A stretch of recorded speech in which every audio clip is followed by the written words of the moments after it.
Ya, itu kan memerlukan pembuktian ya. Kita sekarang sedang melakukan langkah-langkah penyelidikan, pendalaman sambil mencoba untuk mencari bukti-bukti. Kalau nanti ada bukti-bukti dan ada pelanggaran hukum, ya kita akan tegakkan. Prinsipnya itu.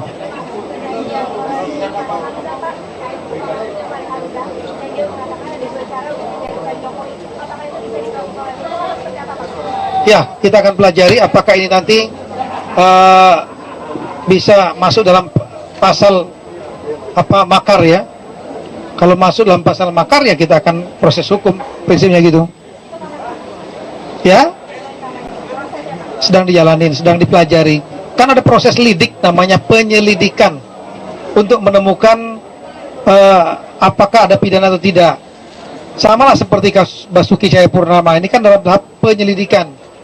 Sama, dalam kasus itu juga kita lakukan penyelidikan. Apakah ada unsur pidana?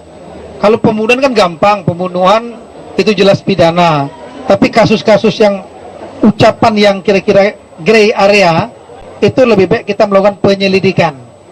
Nanti penyelidikan itu nanti diakhiri dengan gelar perkara, apakah nanti ada pidana atau tidak. Kalau ada pidana, maka dinaikkan menjadi penyidikan dan ditetapkan tersangkanya untuk berkasnya diajukan. Kalau ternyata nanti dalam penyelidikan ini tidak ditemukan pidana, maka penyelidikannya dihentikan. Itu prosedurnya begitu.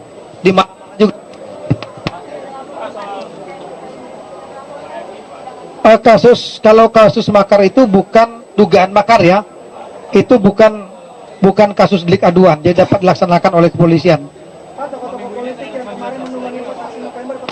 Apa itu? Ya, kalau seandainya ikut turun hanya untuk demo nggak masalah, ya itu hak ya. Cuma hak sebagai warga negara, kebebasan berekspresi. Tapi pada saat ekspresi itu kalau mengucapkan kata-kata yang eksplisit itu berbau makar, maka tidak boleh karena institusional ya.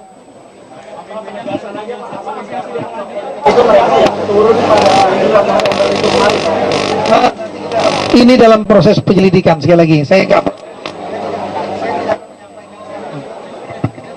tidak menyampaikan itu sekarang. Saksi-saksi, saya kira masih ada saksi ahli yang diperiksa ya. Saya kurang tahu detailnya, nanti Pak Kabareskrim dan Kadihumas. Apa? Ya, ada 5 orang yang ditangkap dan diproses sekarang ini. Karena di foto-foto mereka ada yang melakukan penyerangan pada petugas. 170 itu adalah petugas ya. Nanti kita akan kembangkan apakah ada kaitan dengan tokoh-tokoh yang mungkin menyuruh mereka untuk melakukan kekerasan itu. Karena kalau kita lihat demo itu awalnya aman, baru kemudian malamnya dari sayap yang sebelah kanan ya, dari sayap sebelah kanan itu terjadi serangan-serangan kepada petugas. Yang mana? Apa ada?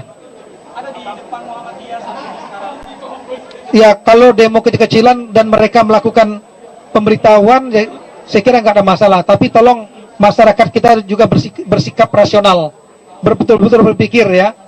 Kalau mau melakukan demo, tujuannya apa, alasannya apa yang jelas. Jangan sampai demo hanya sekedar emosional saja. Apalagi hanya untuk ngerame-ramein aja.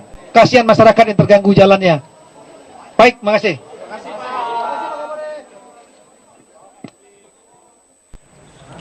Itu tadi pemirsa pernyataan Kapolri Tito Karnavian usai bertemu dengan Presiden Joko Widodo di PT IKA. Ia memang menyampaikan beberapa poin, tapi poin utama yang kami catat di sini adalah kasus penistaan agama yang dianggap dilakukan oleh Gubernur DKI Jakarta nonaktif Basuki Cahayapurnama. Saat ini masih dalam tahap proses penyelidikan, termasuk juga sudah ditangkap dengan sebanyak 5 orang dalam aksi demonstrasi yang beberapa waktu lalu tanggal 4 November 2016 ada di salah satu titik yang menimbulkan kericuhan dan juga penyerangan terhadap aparat. Saat ini sudah ditangkap 5 orang dan ada unsur sepertinya pihak kepolisian mencium ada pihak yang memprovokasi ke-5 orang ini untuk melakukan penyerangan terhadap aparat berwajib, dan ini masih terus didalami oleh pihak kepolisian, dan rencananya juga Polri dalam hal ini akan meminta tanggapan atau ataupun pendapat dari saksi ahli yang hingga saat ini belum diketahui secara pasti siapa saksi ahli yang akan dimintai pendapat ataupun keterangannya. Dan sekarang kita akan menuju kembali ke kantor Muhammadiyah di Jakarta Pusat untuk melihat bagaimana jalannya pertemuan antara Presiden Joko Widodo dengan tokoh Muhammadiyah. Kita akan menuju langsung ke rekan kami Randy Wicaksana di sana. Randy, bagaimana berjalannya pertemuan antara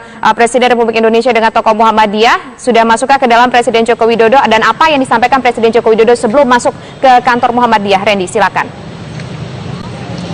Tisa, Presiden Joko Widodo baru saja tiba di kantor PP Muhammadiyah yang berlokasi di Jalan Menteng Raya, Jakarta Pusat setelah melakukan konsolidasi politik di PT IKA beberapa jam yang lalu. Sesampainya di sini, Presiden belum memberikan pernyataan apapun kepada rekan-rekan pers ataupun media. Beliau langsung masuk ke dalam gedung PP Muhammadiyah, disambut langsung oleh Ketum Muhammadiyah Haidar Nasir dan juga Sekretaris Umum dari Muhammadiyah, dan juga didampingi oleh maksud kami Pratikno, Menteri Sekretaris Negara, dan langsung bergerak ke dalam. Pers hanya diperbolehkan masuk ke dalam untuk beberapa saat saja dan mengambil gambar suasana sementara dari pertemuan Joko Widodo dan juga Muhammadiyah, namun tidak diperkenankan untuk mengambil gambar dari pertemuan yang dilakukan oleh mereka karena telah dinyatakan oleh Pas Pampres dan juga dari rekan-rekan staf dari Mensesnek tadi bahwa pertemuan dilakukan secara tertutup dan tidak diperkenankan media untuk meliput secara utuh dari diskusi yang berjalan. Konsolidasi politik ini merupakan konsolidasi politik yang ketiga semenjak aksi 4 November lalu. Sebelumnya Presiden Joko Widodo kemarin telah tiba di PBNU dan tadi bertemu dengan Kapolri dan juga perwira utama lainnya di gedung PT IKA berlokasi di Kebayoran, Jakarta Selatan. Setelah itu Presiden Joko Widodo langsung bergegas langsung ke Muhammadiyah untuk bertemu dengan ormas Islam lainnya, dan kali ini adalah Muhammadiyah. Belum diketahui apakah yang akan disampaikan oleh Presiden Joko Widodo kepada ormas Muhammadiyah dan perihal apa diskusi yang akan disampaikan.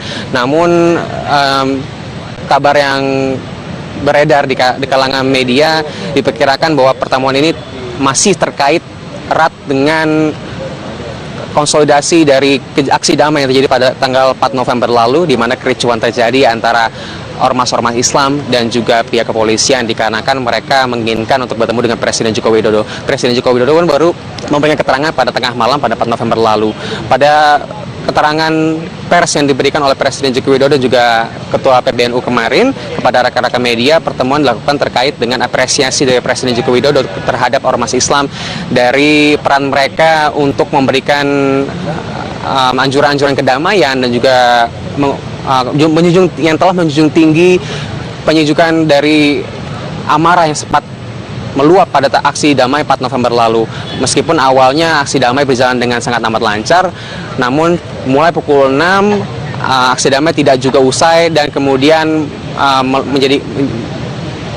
memicu kerusuhan yang kemudian juga semakin mendesak Presiden Joko Widodo untuk terus memberikan pernyataannya kepada rekan-rekan media juga masyarakat bahwa dugaan penistaan agama dilakukan oleh Gubernur nonaktif Basuki Cahayapurnama harus segera ditindak dengan tegas. Tisa. Baik, terima kasih Randy Wicaksana mengabarkan langsung dari kantor Muhammadiyah di kawasan Jakarta Pusat, pemirsa. Dan itu tadi disampaikan oleh rekan kami Randy Wicaksana bahwa ini merupakan pertemuan yang ketiga kali ataupun konsolidasi yang ketiga dilakukan oleh Presiden Joko Widodo yang berkaitan dengan aksi damai 4 November 2016.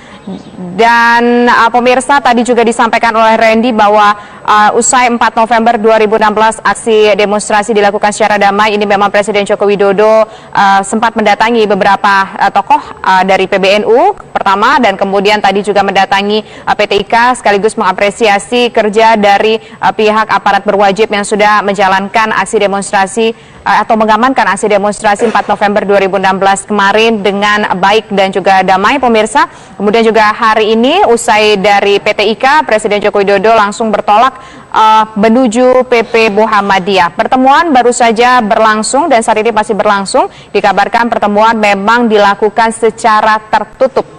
Begitu juga tadi dengan pertemuan di PT IKA juga dilakukan secara tertutup, tapi bisa dipastikan nanti usai bertemu dengan PT IKA seperti yang sudah usai bertemu dengan Muhammadiyah seperti yang sudah terjadi di gedung PT IKA tadi, Presiden Joko Widodo dan juga Kapolri memberikan keterangan persnya. Begitu juga nanti dengan di Muhammadiyah. Usai bertemu dengan pihak-pihak dari Muhammadiyah, Presiden Joko Widodo kemungkinan juga akan melakukan konferensi pers ataupun memberikan keterangan persnya kepada awak media. Dan informasi selengkapnya nanti akan kami sampaikan di program-program selanjutnya. Dan demikian kebersamaan kita dalam Breaking News untuk saat ini. Saya Tisa Noveni, terima kasih.